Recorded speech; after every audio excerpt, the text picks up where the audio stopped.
Matewu 2 chapter 1.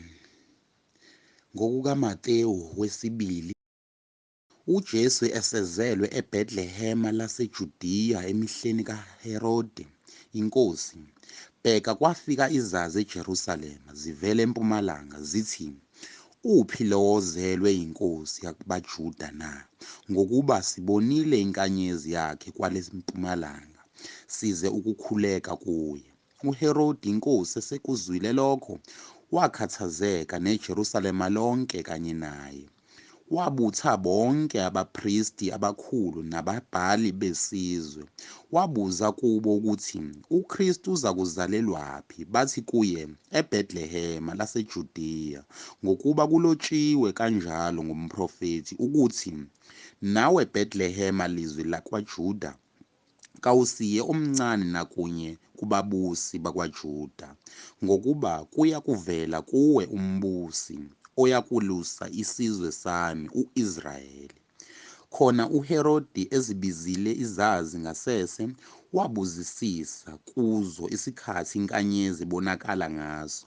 Wazithuma eBhethlehema wathi, "Hambani nibuzisise ngomntwana, kuyakuthi nxa nimfumene ningitshele ukuba nami ngiye ngikhuleke kuye." Seziyizwile inkosi, zamuka, bheka inkanyezi eziyibona kwelasempumalanga yahamba phambi kwazo, yaze yafika yema phezu kwalapho umntwana ekhona. Zathi kuyibona inkanyezi, zathokoza ngokuthokoza okukhulu kakhulu.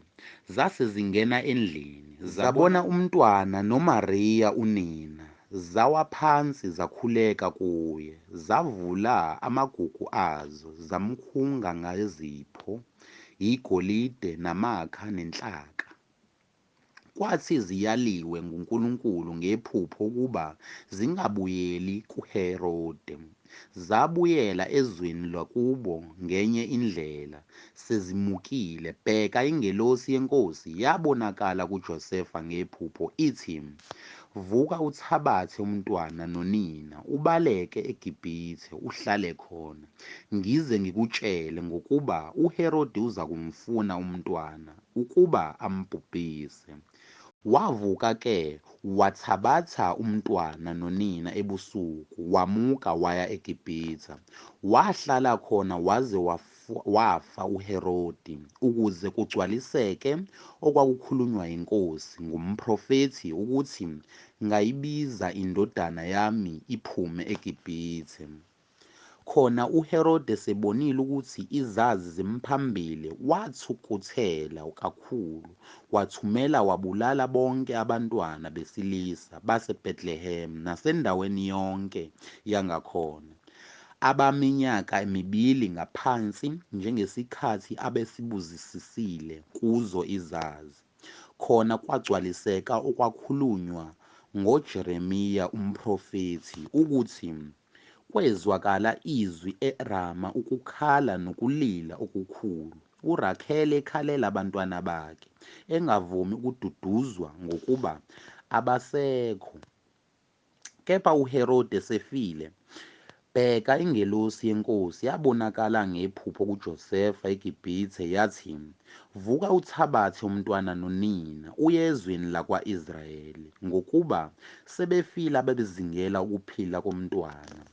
Wasuka-ke wathabatha umntwana nonina, wafika ezweni lakwa-Israyeli. Kepha ezwa ukuthi sekubusa u-Akhalewu eJudiya esikhundleni sikaHerodi uyise, wasaba ukuya khona. Eseyalile nguNkulunkulu ngephupho, womuka waya kwelaseGibhithe, wafike wakha emzini othiwa yiNazaretha, ukuba kugcwaliseke okwakukhulunywa ngabaprofethi ukuthi uya kubizwa ngokuthi umNazaretha.